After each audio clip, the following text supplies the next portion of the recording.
मैं संजीव सुमन, आप देख रहे हैं न्यूज़ 24 बाइट। आज से मैं आपको एक नया सेशन जिसमें मैं आपको बिहार के सभी विधानसभाओं के बारे में सिलसिलेवार जानकारी दूंगा। तो हम आज से शुरू करते हैं। तो आज मैं आपको मोतिहारी लोकसभा के सभी विधानसभाओं के बारे में आज आपको विस्तृत जानकारी देने जा रहा हूं। इसमें मैं आपको जो नंबर बताऊंगा वो चुनाव आयोग द्वारा दिए गए विधानसभाओं के नंबर हैं। जैसे कि आप लोग जानते हैं कि पूर्वी चंपारण में 6 विधानसभाएं आते हैं, तो मैं आपको अब 6 के बारे में विस्तृत जानकारी देता हूं। पहले नंबर में हरसिद्धि जिनका नंबर 13 है, दूसरे नंबर में गोविंदगंज जो 14 है, तीसरे नंबर में केसरिया जो 15 है और चौथे नंबर पर कल्याणपुर जो 16 है। साथ ही साथ 5वें नंबर पर पिपरा जो 17 है और मोतिहारी 19 है। तो अब मैं आपको एक एक विधानसभाओं के बारे में बताने जा रहा हूं, जिसमें मैं आपको ये बताऊंगा कि 2015 के विधानसभा चुनाव में कौन 1 नंबर पे रहे, कौन 2 नंबर पे रहे, कौन जीते और कौन हारे उम्मीदवारों के बारे में बताऊंगा। तो शुरू करते हैं। हरसिद्धि 13 से पिछला चुनाव 2015 में राजेंद्र राम आरजेडी से लड़े थे।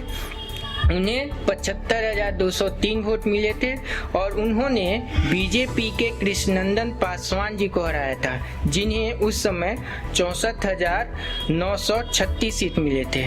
तो इस प्रकार से हरसिद्धि 2015 में आरजेडी के खाते में गया था और आरजेडी के उम्मीदवार ने बीजेपी को 10,267 वोटों से हराया था। दूसरा गोविंदगंज 14 से राजू तिवारी एलजेपी से उम्मीदवार थे, जिन्हें 74,685 वोट मिले थे और उन्होंने ब्रजेश कुमार कांग्रेस के प्रत्याशी थे, जिन्हें 46,765 वोट मिले थे। इस प्रकार से गोविंदगंज सीट एलजेपी के खाते में गया था और एलजेपी के उम्मीदवार ने कांग्रेस उम्मीदवार को 27,920 वोटों से हराया था।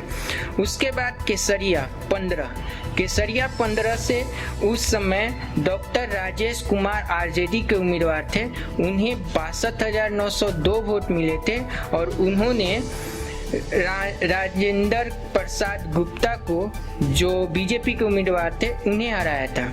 राजेंद्र प्रसाद गुप्ता जी को 46,955 वोट मिले थे, जिस प्रकार से आपको केसरिया सीट आरजेडी के खाते में गया था और आरजेडी के उम्मीदवार ने बीजेपी के उम्मीदवार को 15,947 वोटों से हराया था। उसके बाद कल्याणपुर 16 से उस समय उम्मीदवार थे बीजेपी के सचिंदर प्रसाद सिंह को 50,060 वोट मिले थे और दूसरे नंबर पे थे रजिया खातून, जेडीयू उम्मीदवार थे, उन्हें 38,572 वोट मिले थे। इस प्रकार से कल्याणपुर सीट बीजेपी के खाते में गया था और वहां से बीजेपी ने रजिया खातून, जो जेडीयू के उम्मीदवार थे, उन्हें 11,488 वोटों से हराया था।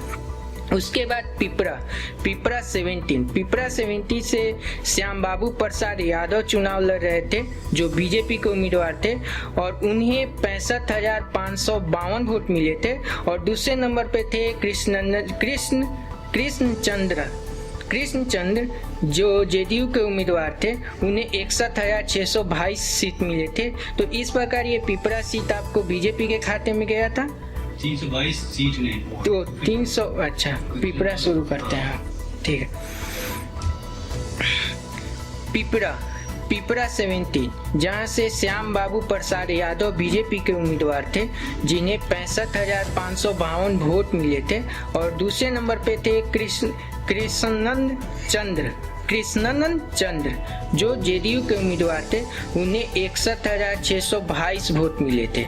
इस प्रकार से पिपरा सीट बीजेपी के खाते में गया था और वहां से बीजेपी ने 3,930 वोटों से चुनाव जीते थे। अगला है मोतिहारी 19 से प्रमोद कुमार चुनाव लड़े थे। प्रमोद कुमार बीजेपी के प्रत्याशी थे और उन्हें 79,947 वोट मिले थे। और जो दूसरे नंबर पे प्रत्याशी थे वो थे विनोद कुमार श्रीवास्तव, जो आरजेडी के उम्मीदवार थे और उन्हें मिला था 61,430 वोट। इस तरीके से मोतिहारी 19 विधानसभा सीट बीजेपी के खाते में गया था और वहां से बीजेपी के उम्मीदवार ने राजद उम्मीदवार को 18,517 वोटों से चुनाव हराया था। यानी कि इस प्रकार से ये अभी आपको पूर्वी चंपारण के बारे में मैंने आपको बता दिया। ये वीडियो आपको कैसा लगा ये कमेंट और शेयर के माध्यम से आप हमें बताएं। और दोस्तों, मैं आपको अगले वीडियो में पूर्वी पश्चिम चंपारण बेतिया लोकसभा के सभी विधानसभाओं के बारे में विस्तृत जानकारी दूंगा। तब तक के लिए नमस्कार।